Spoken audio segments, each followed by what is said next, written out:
de la Salud Pública. Es profesora de tiempo completo del Centro Universitario de Ciencias de la Salud de la Universidad de Guadalajara. En este espacio colabora como presidenta del Comité de Ética de Investigación y como coordinadora del doctorado en Ciencias de la Salud Pública. Fue directora jurídica del Consejo Estatal de Trasplantes de Órganos y Tejidos de 1999 a 2011.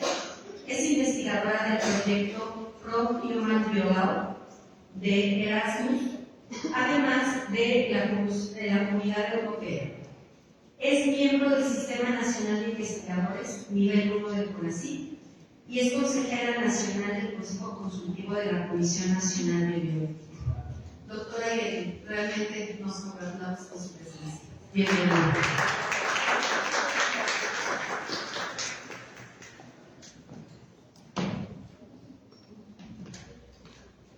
Hola, buenos días. Bueno, creo que ya están resolviendo ese problema técnico, ¿verdad? Sí. Bueno, buenos días. Mientras resolvemos el tema de la presentación, les comparto que justamente en octubre de este año, a propósito del tema que comentaron, se puede a propósito del tema que me comentaron, les platico que salió la siguiente noticia. La empresa de análisis genéticos 23andMe sufrió el robo de datos de casi 7 millones de clientes. ¿Qué datos y qué clientes son estos? Bueno, se trata de datos personales básicos de usuarios que utilizan la herramienta DNA Relatives. La compañía de Ann Kiki, perdón, es muy difícil de pronunciar esto, es esposa del cofundador de Google, Sergey Brin. Esta empresa hace pruebas genéticas. Esto hace pruebas genéticas generalmente tienen como fin no detectar enfermedades, no buscar posibles alternativas terapéuticas. Lo que hace esta empresa en pruebas genéticas es buscar antecedentes genéticos, árbol genealógico, de dónde vengo, si estoy emparentada con la realeza francesa y demás. Pero al final de cuentas, hackers ingresaron y robaron esta base de datos. Los datos que fueron robados son nombres, domicilios, fechas de nacimiento, estimación de orígenes, marcadores genéticos de rama paterna y de rama materna, datos de salud y fotos, entre otros elementos. La idea de compartirles esta noticia no tiene como propósito asustarlos. Me parece que al final de cuentas nuestra información está bastante disponible en todos lados y es porque nosotros la hemos compartido. Y muchos de nosotros hemos salido ilesos de ese proceso. Entonces, lo cierto es que también el haber compartido esta información nos ha permitido avanzar en otros sentidos y en otros espacios e incluso a veces para tener una mejor calidad de vida, poder acceder más rápido a la información, más rápido al conocimiento, poder implementar una serie de acciones y tomar de cómo cada uno de nosotros decidamos actuar. Por eso creo que es importante hablar de la bioética y la importancia del uso de datos.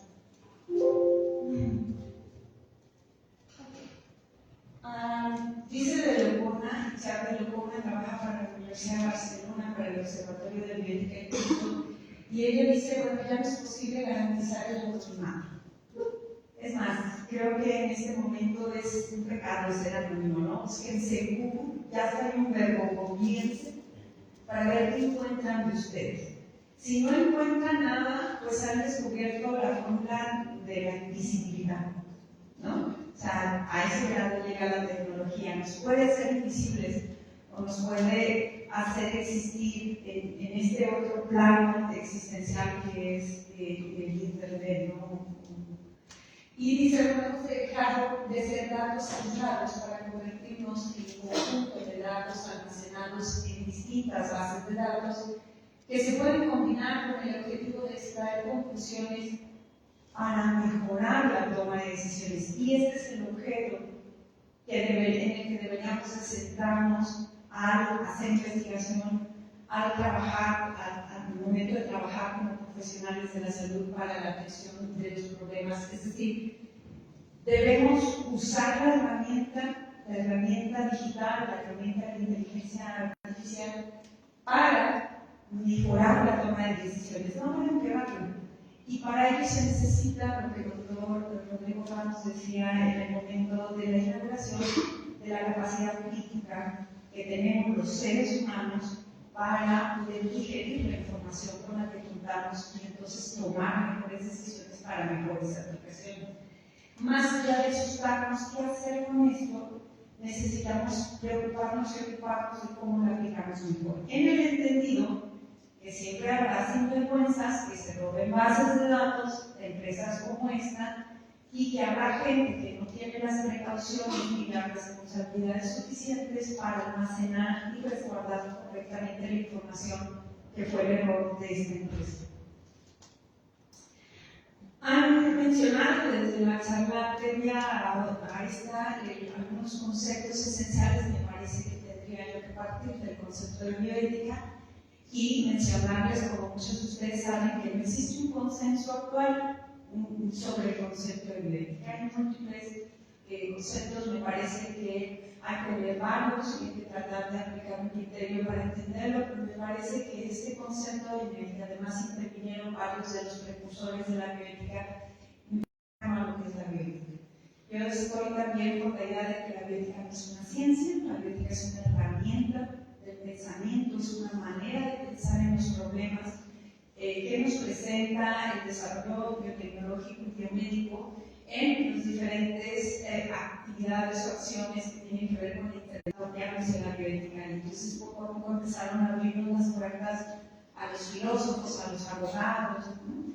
Me parece que justo este momento de los últimos años, a partir de la entrada de GPT, creo que llega tarde, pero ahora tiene que incorporarse un nuevo profesional a el estudio de la bioética, que serían los ingenieros biotecnológicos, todos aquellos que desarrollan esta biotecnología de la cual estamos hablando y que ahora incorporan la inteligencia artificial, porque necesitamos esa visión experta, necesitamos ese otro ángulo de visión para que se pueda incorporar. Lo que vamos a hacer es analizar problemas.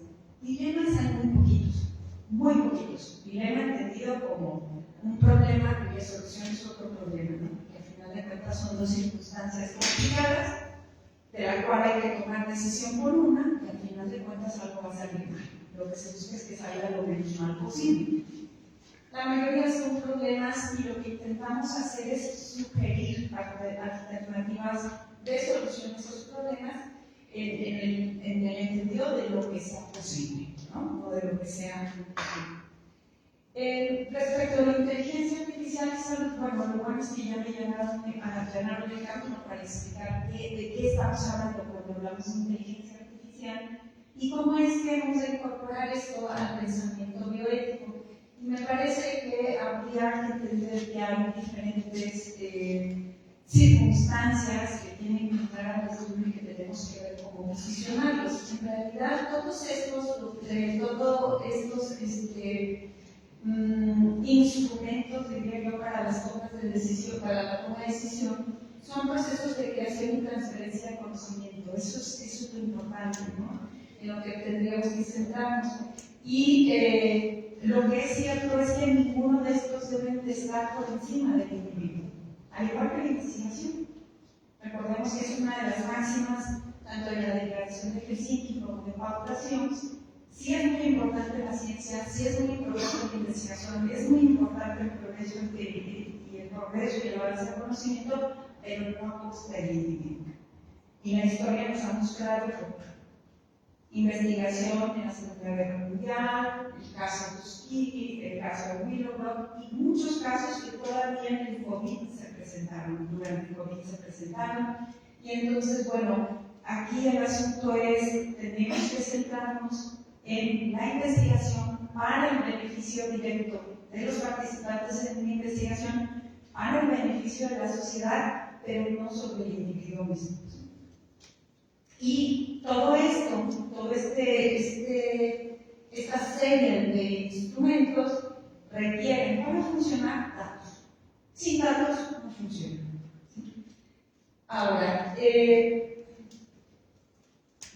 Dice Lecuona todavía que este fenómeno de incorporar estas herramientas se entiende como una sociedad digital.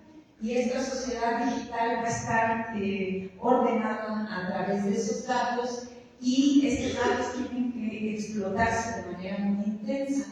Quien no entiende esta parte va a tener problemas porque lo que nos está exigiendo esta sociedad digital es que tenemos que actualizarnos todos, nos tenemos que actualizar, ya lo he dicho en repetidas ocasiones, y empezar a identificar obsolescencias. Los comités de ética de investigación, en tanto algunos siguen trabajando, por ejemplo, con listas de cotejos, o si cumple o no cumple, y no ir al fondo, por ejemplo, en materia de revisión de protocolos que incluyen inteligencia artificial, pues quedan en obsolescencia y entonces no generan mecanismos de protección.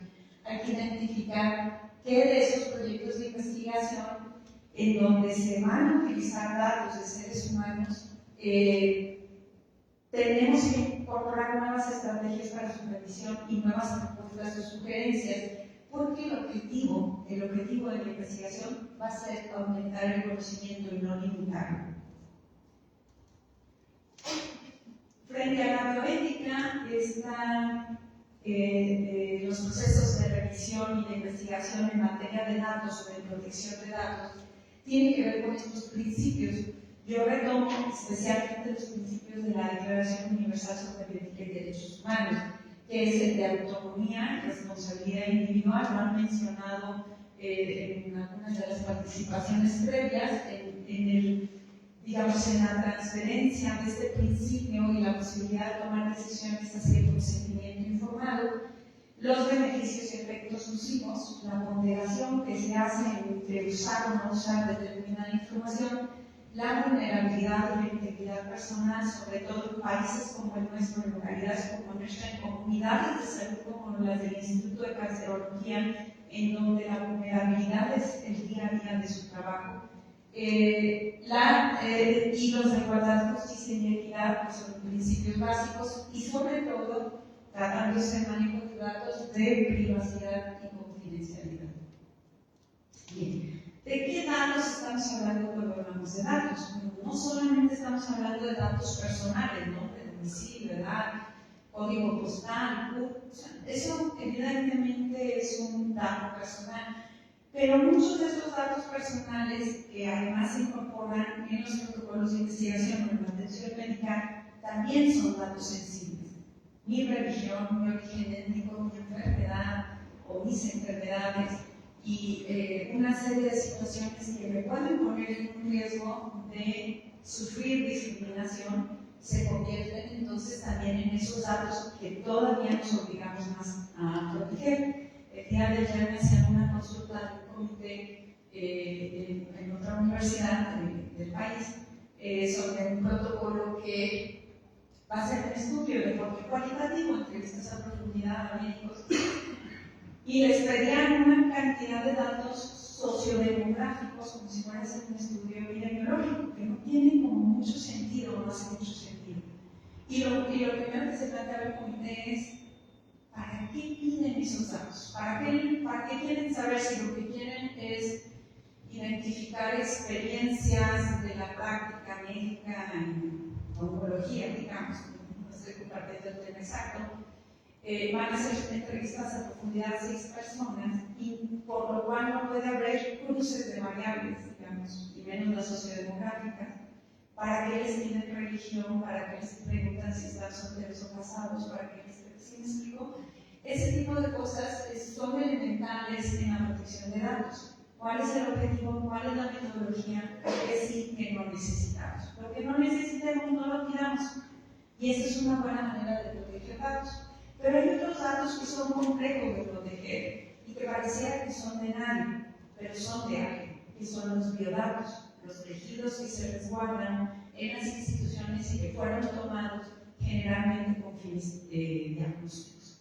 Pensemos en biopsias, muestras, y supongo que el Instituto de Cancerología tiene un banco muy importante de tejido que vale la pena explorar, y que vale la pena investigar, y que vale la pena exprimir al máximo. El asunto es cómo lo hacemos sin afectar a los titulares de los datos de donde se extrajo ese tejido. Y cómo garantizar su autonomía si cuando les pedimos permiso para extraer el tejido fue con fines diagnósticos y no con fines de investigación. Bien, en ese sentido, estaba apretando otro botón. Existe la Ley General de Protección de Datos Personales en posesión de sujetos obligados, y aquí abro un paréntesis.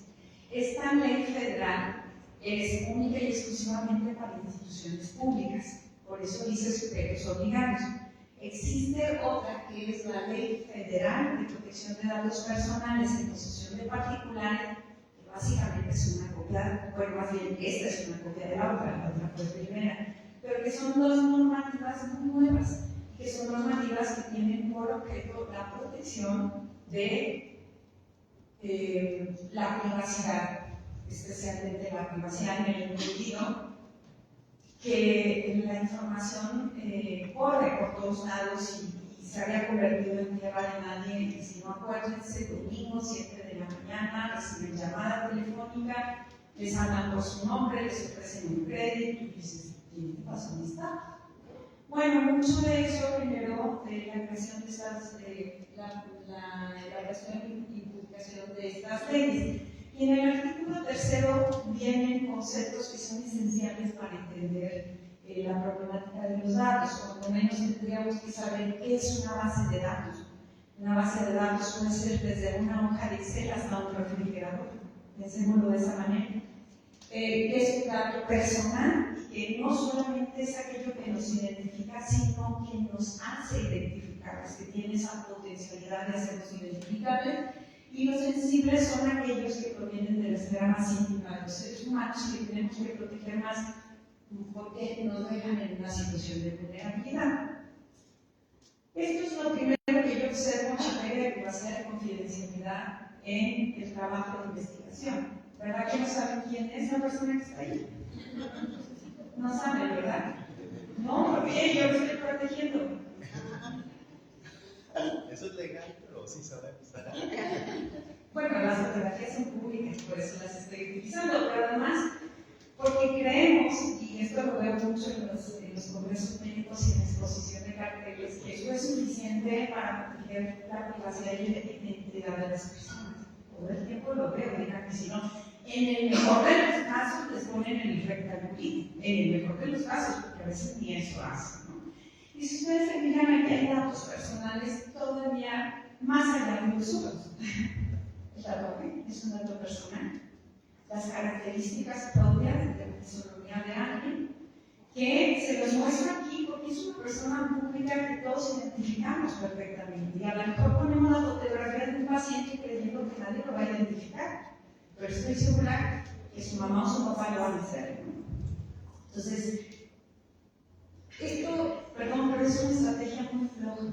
Es una estrategia de no comprometernos con los principios éticos de algo que es muy serio.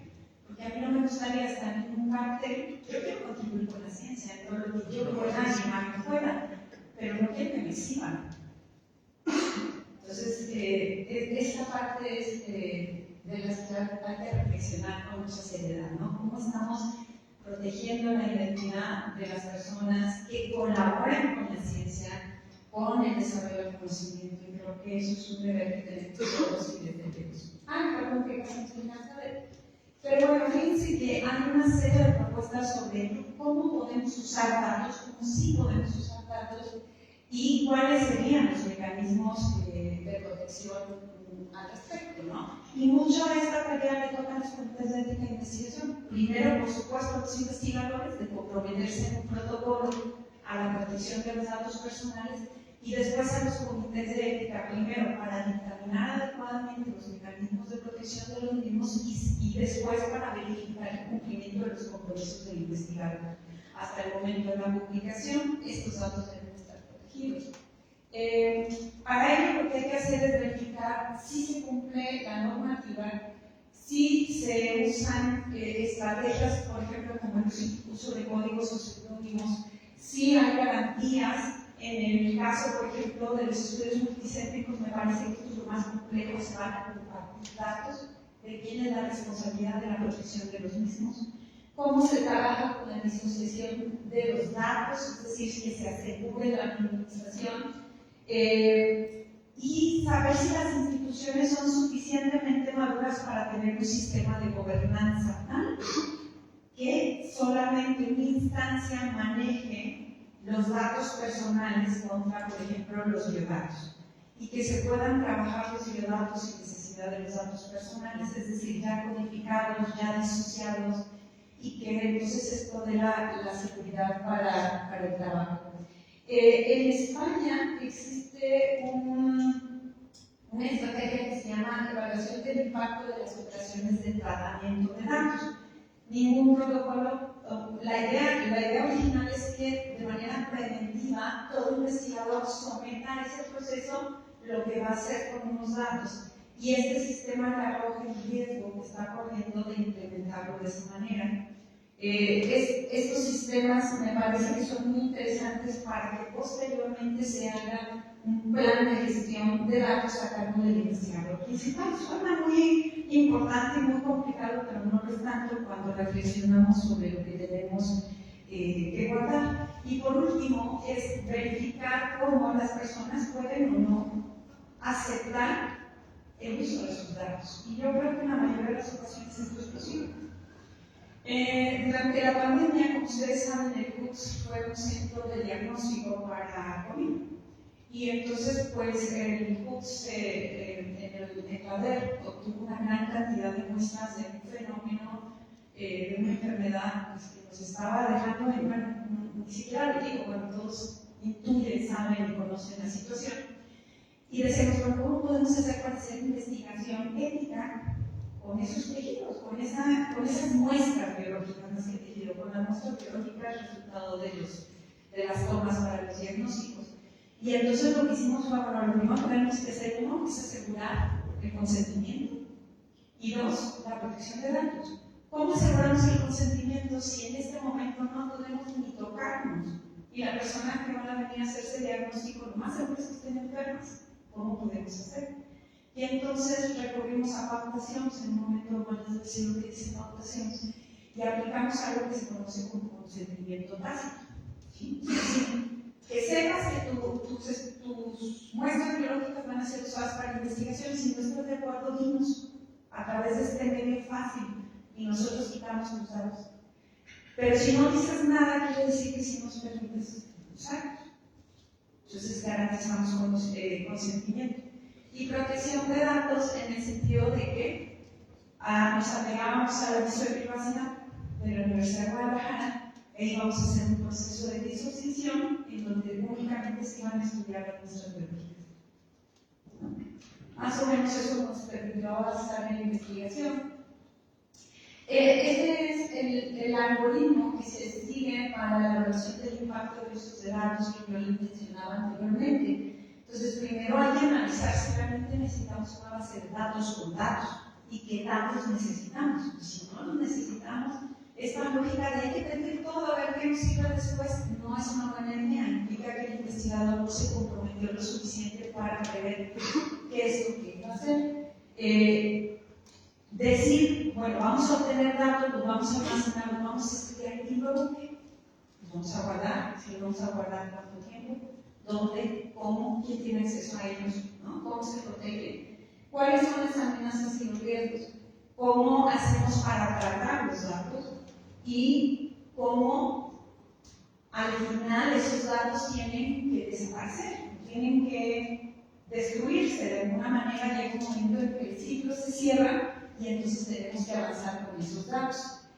Y además, ¿cómo vamos a dar o cómo vamos a abrir la puerta para que las personas que nos han confiado sus datos puedan ejercer sus derechos ARCO? Los derechos ARCO son de acceso, rectificación, cancelación y reposición. Entonces, cualquier persona me puede decir que permiten revisar qué datos tienes míos. Oye, mis datos que tú tienes están mal, corrígelos. Oye, no me gusta lo que estás haciendo, yo quiero los para investigación y tú ya los estás metiendo, me opongo a ese tratamiento. Sí te lo digo para investigación, pero no para que lo vendas. Y cancelación en el sentido, yo no quiero que tengan mis datos, bórralos. Esos son los derechos a usar, y creo que todos vemos la necesidad de tener control sobre ellos. Sí, cada vez que acepto una aplicación le digo que sí, porque si no, no me la dan. Sí, puedes acceder a toda mi vida, si no, no me va a dar la aplicación, pero después puedo borrarlo y pedir la cancelación. Todos debemos de tener ese derecho, ¿no? Y esto pues genera esta gran necesidad de todo lo que se acabo de mencionar, de la urgencia de integrar a los comités de ética de investigación expertos en inteligencia artificial y todas estas nuevas tecnologías o tecnologías emergentes, porque hay que cambiar la lógica en la implementación de los protocolos.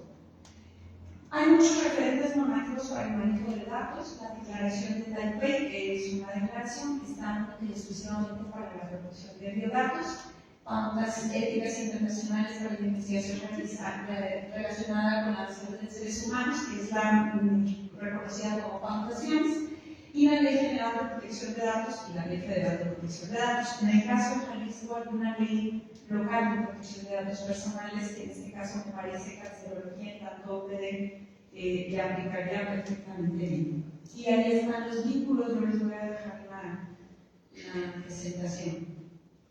La Declaración de Taipei reconoce el derecho a la autonomía, privacidad y confidencialidad, y también lo que hace esto de alguna manera es permitir a las personas controlar sus datos. Creo que los proyectos de investigación deberían de tener esa garantía de protección de privacidad y confidencialidad y al mismo tiempo de poder controlar.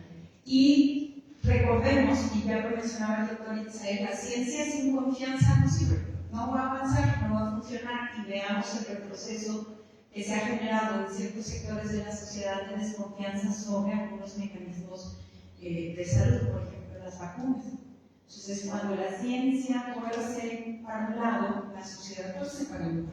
Entonces necesitamos confianza, y mucho de esto es en lo que se centra en la declaración de Taipei. Y pautaciones establece, por lo menos en dos de sus pautas, la manera para la recolección de datos personales y la manera de usarlos éticamente en la investigación, y la de recolección, almacenamiento y uso de biodatos. Entonces, tienen las dos pautas muy similares, y estas descansan, lo que les mencionaba anteriormente, sobre un sistema de gobernanza que las instituciones deben de tener para ordenar, proteger y garantizar el manejo de datos de manera adecuada. Pautaciones establece que para poder tratar con estos datos se requiere siempre consentimiento. Y después nos muestra una serie de mecanismos a través de los cuales podemos obtener consentimiento. Y me quiero brincar esta parte para mencionar, bueno, una es cuando obtenemos datos como parte de la atención clínica de rutina. O sea, una cosa es obtener consentimiento para la atención médica. Ese consentimiento no les permite hacer investigación. Y aquí abro un paréntesis. En otras latitudes se está intentando avanzar para decir, y justamente por el COVID, la verdad es que no es necesario. Si hay un buen sistema de gobernanza, lo que le interesa a los investigadores son los datos de estudio que pueden construir variables, no los datos personales. Si podemos de alguna manera avanzar hacia la confianza y la gobernanza, ya no sería necesario recurrir al consentimiento, siempre y cuando se proteja privacidad y confidencialidad, y siempre y cuando la investigación no se lleve a puntos donde una persona sea identificada. Pensemos en estudios genéticos de ADN que requerirían procesos de consentimiento diferenciados. Y entonces,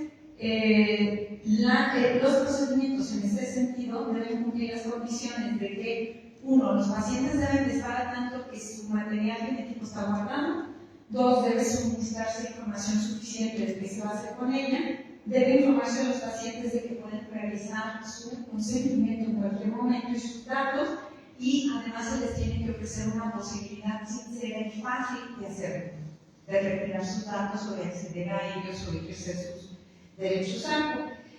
Es posible, como les mencionaba anteriormente, dispensar el consentimiento informado, pero solo bajo estas consideraciones. Estos tres requisitos se tienen que cumplir. Si se se fijan, más o menos es la estrategia que hicimos sobre las muestras de diagnóstico de COVID.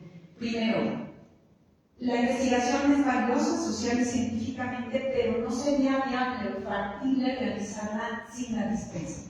El caso que les comentaba. La investigación tiene un valor social importante, porque hay diferentes aportaciones o valores sociales de la investigación, y la investigación entraña apenas riesgos mínimos para el participante o grupo de participantes. Fuimos, nos tomaron nuestra muestra, que se sentía horrible con sus hisopos, ¿sí? Se guardaba el material biológico. Era de valor social importante la investigación. ¿Era posible obtener el consentimiento firmado? Era posible, pero era peligrosísimo. O sea, el riesgo-beneficio no daba. Entrañaba apenas riesgo mínimo para el participante. No entrañaba, de hecho, más allá del riesgo de la no protección de la privacidad, no entrañaba ningún otro riesgo de carácter físico porque la muestra ya estaba ahí. Este es el problema, ¿no? Todos los científicos nos equivocamos. Bueno, no soy tan científica, pero los científicos informáticos también nos han defraudado, no todos, algunos. Y el problema es que luego se ve cuando hay una mala acción, se intenta establecer normas de restricción para todos, cuando la gran mayoría está haciendo bien las cosas. De lo que hay que estar consciente es, en un ejercicio de empatía, es que ahora los datos son fuentes de conocimiento, por tanto, fuentes de poder, y que los datos son una mercancía actual. Los datos nos permiten explotar nuevas posibilidades frente a la ciencia, nos permiten tomar mejores decisiones, y la cuestión aquí nada más es con inteligencia pensar, vamos a necesitar datos, ¿qué datos? ¿Cómo los vamos a obtener? ¿Cómo los vamos a cuidar como si fueran estos? Y cómo vamos a generar mecanismos de protección. Más allá de decir, prometo cumplir Helsinki, como dicen, yo creo que el 80% de los protocolos de nuestro primer año de comité decían lo mismo. Prometemos cumplir Helsinki, la Ley General de Salud, y cuando les preguntábamos, bueno, ¿qué dice la Helsinki, no? Y luego más cuando dicen, bueno, voy a cumplir Helsinki, pero luego en el consentimiento informado, renuncio a todos mis derechos, libero de toda responsabilidad al investigador, que es muy bueno, y aunque me muera no le haga nada. Entonces, ¿cómo leíste Helsinki? Si eso no te permite hacer Helsinki, ¿no? Entonces, hay que darnos cuenta que el riesgo va a estar en todos lados, que la inteligencia artificial y toda esta tecnología emergente son herramientas, y como herramientas las aplica el humano, y el humano cuando las aplica tiene intencionalidad. Bueno, esa intencionalidad es la que debe estar cubierta por el marco ético racional. Entonces, hacer ciencia requiere datos. No podemos hacer ciencia sin datos. Para ello necesitamos obligarnos a proteger la privacidad y la confidencialidad. La privacidad es un derecho que tenemos todos. La confidencialidad es una obligación de quien obtiene datos de terceros, de resguardarla y de cuidarla. Esto se puede hacer fácilmente a través del consentimiento. El consentimiento requiere información sí o sí. Y para esto se tienen que hacer evaluaciones de riesgo, de hasta dónde con los datos, y establecer mecanismos de protección, es decir, cómo vamos a anonimizar estos datos, cómo vamos a disociarlos, y qué medidas de seguridad en el entendido de la gobernanza de la institución que los protege para abrir las puertas al ejercicio de los derechos a. Espero que cuando veamos esto resulte algo ilustrativo, pero cualquier cosa les dejo mi correo y estaría a sus órdenes. Gracias. Muchas gracias, doctora, muchas gracias por este panorama tan amplio y concientizarnos de la importancia del uso de los datos. ¿Quién tiene una pregunta, doctora Ana?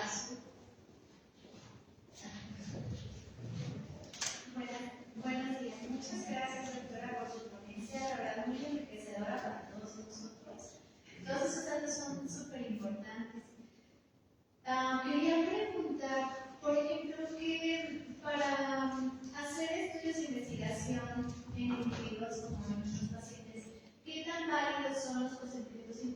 más electrónicos, sea que mandan al paciente el link y acepta participar en el proyecto. Sí. Gracias. Ah, no, ok. Sí, gracias. Me brinqué algo que espero que pueda aclarar un poco. Los formularios escritos o electrónicos no son un consentimiento. El consentimiento forma parte de un proceso de diálogo, ¿no? El proceso de diálogo es el que se da entre el investigador y el participante, potencial participante, o entre el médico y el paciente. Eso, cuando ya me dijo que sí el paciente, eso es muy importante. Ese proceso de diálogo es lo que está nutrido de ética y demás. El formulario es el elemento de prueba de que se concretó ese proceso de diálogo y de ese ejercicio de autonomía, ¿no? Yo soy de la idea de firmar un papel a veces no es todo, porque a veces el proceso de diálogo no existe. Sí existe el formulario, pero la Suprema Corte ya dijo que los formularios que son genéricos no implican necesariamente el reconocimiento y el respeto de la autonomía de las personas, y por lo tanto, ya en un caso de responsabilidad civil, pues dejó sin efecto. Si está firmado el consentimiento, pero es como si no lo hubiera firmado, porque es muy genérico. Aquí no me queda claro que el paciente realmente sabía lo que le iban a hacer, y eso es lo que el paciente está diciendo. Yo no sabía realmente lo que me iban a hacer, y la consecuencia es una carga para mí. O sea, no fue una negligencia médica, pero él no sabía que esto le podía pasar, porque si él hubiera sabido, no hubiera autorizado. Entonces, para mí, justo cualquier forma de formalizar el consentimiento está bien, pero insisto, todo depende de cómo ha sido redactado el documento. Y también quería mencionar aquí este asunto de los consentimientos para un uso futuro especificado, que se consideran como consentimientos ampliados. Estos consentimientos es, bueno, nosotros estamos obteniendo una gran muestra de tejido de este tipo que seguramente nos va a dar mucho para estudiar en el futuro, pero ahorita los estoy obteniendo con fines diagnósticos. De entrada, yo pondría en el consentimiento una leyenda adicional de si además podría autorizar investigación futura con ese material para que no molestara, ¿no? Que también sería una manera de ahorrar tiempos. Y pautación se le llama así: consentimiento informado ampliado para investigaciones futuras. Muchas gracias, doctora.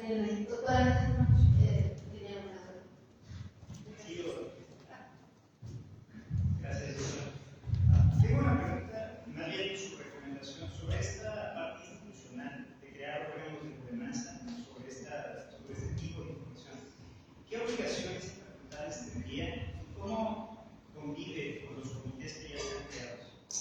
Las instituciones públicas debemos, en teoría todas, tenemos unidades de transparencia. Las unidades de transparencia son las responsables de este sistema de gobernanza y protección de datos. Administran, digamos, la información que es pública y a la que podemos acceder como ciudadanos respecto de las decisiones públicas, pero también tienen la responsabilidad de la protección de datos. Si este sistema funciona y funciona bien y puede establecer estos mecanismos de protección, prevención, control, etc., no debería de haber problema. Si ingresan datos o biodatos a una institución, se codifican, se hace el proceso de disociación, se tienen bases de datos por separado. Las de los datos personales, que siempre tienen que estar en el resguardo de la institución que los recabó, y las bases de datos que pueden ser de utilidad para fines de investigación. Pero sí, la institución tiene que hacerse responsable de la protección de datos. No de andar buscando trampas en la ley y a ver cómo simulamos y cumplimos, sino hacer un verdadero ejercicio de protección de datos. ¿Alguna otra pregunta, sí, doctora? Con lo que comentó, doctora, en donde uno puede quedar en un estado de indefensión, en el sentido en donde uno tiene ese diálogo con el paciente. Yo soy cirujano oncólogo. Si voy a hacer una cistoprosotectomía economía paciente, es una mega cirugía. A lo mejor voy a hacer un protocolo que implique hacer esa cirugía. Si yo tengo el diálogo con el paciente de todo lo que le puede pasar en esa cirugía, nadie en su sano juicio se operaría.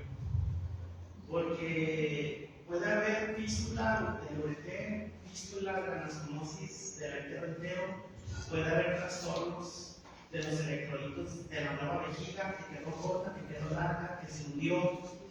Es como comprar un auto y decirle que le va a explotar en la carretera y que se va a quedar sin frenos, aunque el auto esté nuevo, porque puede pasar. Sí es cierto de ese diálogo que uno puede tener con el paciente, pero me queda claro que los pacientes no tienen capacidad de análisis como tampoco nosotros tenemos cuando nos sentamos en la bata y compramos una caja o llevamos el auto con el mecánico y nos explica 1000 cosas y al final me dijiste que nomás era la caja y le cambiaste el alternador. Aquí lo que se involucra son emociones, porque son pacientes y no son hierros, lo que uno está tratando. Entonces, la verdad, con lo que usted comentó hace un momento, pues sí me siento vulnerable, pues, en el sentido que la Suprema Corte diga que finalmente lo que firmamos pues, no tiene leyes, como todas las leyes, ¿no? Voy a tratar de quitarle el sentimiento de vulnerabilidad. La verdad es que si uno con algo como más fácil, un simple limita, donde usted le ponga anestesia a un paciente, 10 miligramos de lidocaína, ese paciente se muere. Aunque lo haga en un lugar adecuado, pero si lo hace en el consultorio, porque ella está haciendo lo malo. Pero si usted explica todo eso, finalmente es como cuando llega uno a un banco y le dice, tengo un crédito súper bueno para ti por una tasa del 85%. Por favor, en tu sano juicio, ¿tomarías ese crédito? Y el que me lo me dice,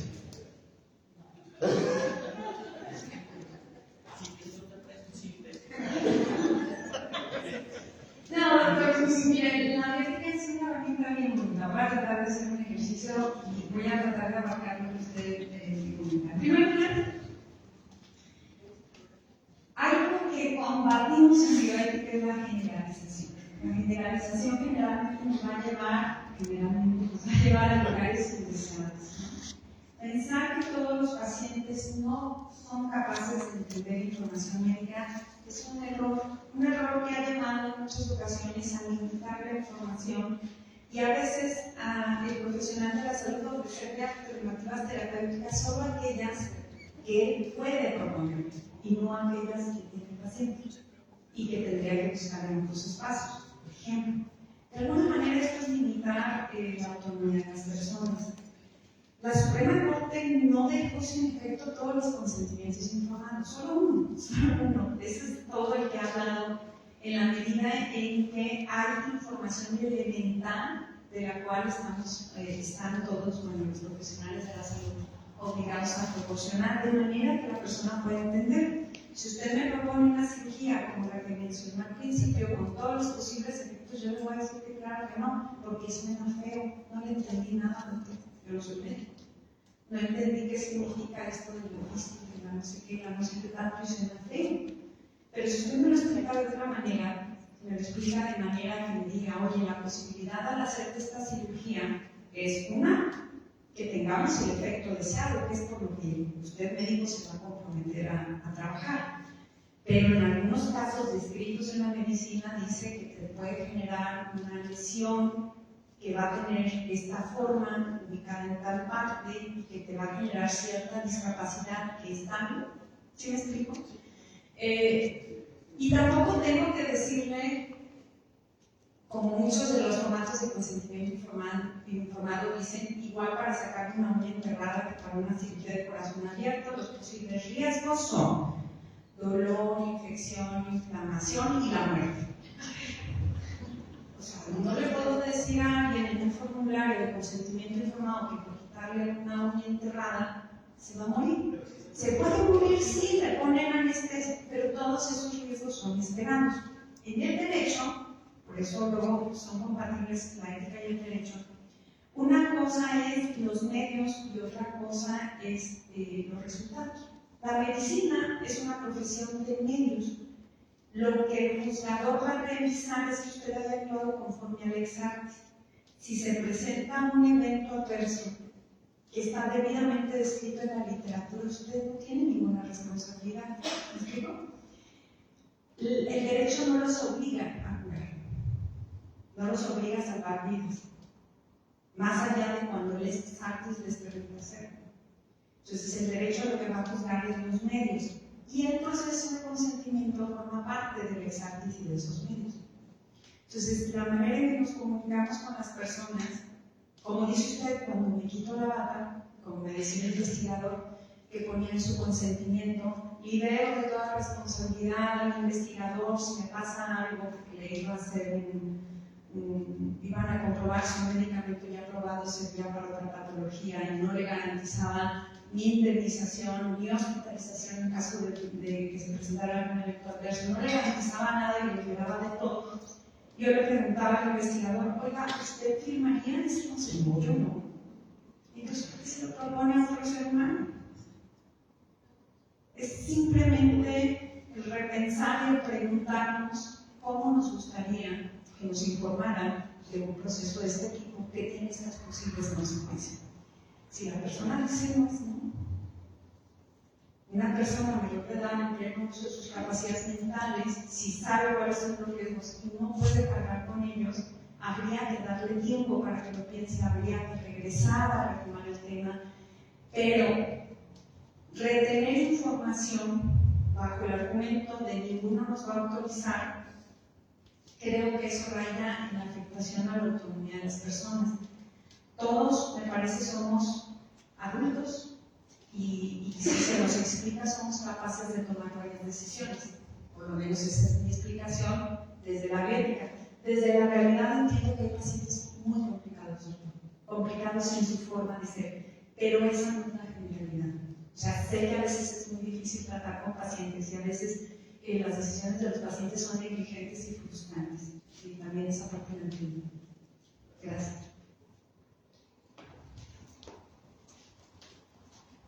Muchas gracias a la doctora Irene Córdoba, doctora excelente, muy explícito todo.